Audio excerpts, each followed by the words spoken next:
The War of the Worlds, dunia perang. Kita dapati bahawa kita telah wujudkan selama berkurun-kurun lamanya kubur-kubur negara bangsa. Bukan sahaja di satu tempat, bukan sahaja di timur ataupun di barat, tetapi di merata dunia. Kita telah mewujudkan kubur-kubur negara bangsa dengan keganasan, peperangan dan juga pelbagai konflik-konflik tertentu.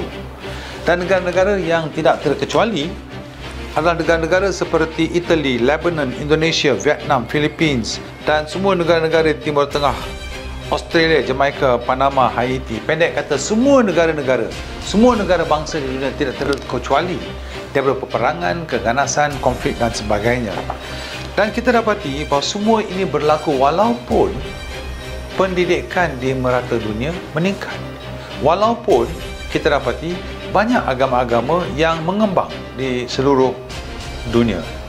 Jadi bagaimanakah kita nak berhentikan kegilaan insan, kegilaan manusia ini? Apakah ada konsep-konsep lain yang kita ingin lihat kembali? Apakah seperti nasionalisme, racism dan sebagainya yang hanya mementingkan diri sendiri, terakhirnya menghancurkan diri sendiri?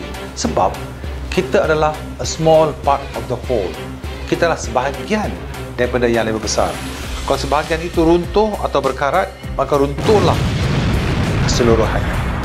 Kami sarankan keihsanan itulah yang perlu kita tanam dalam diri kita.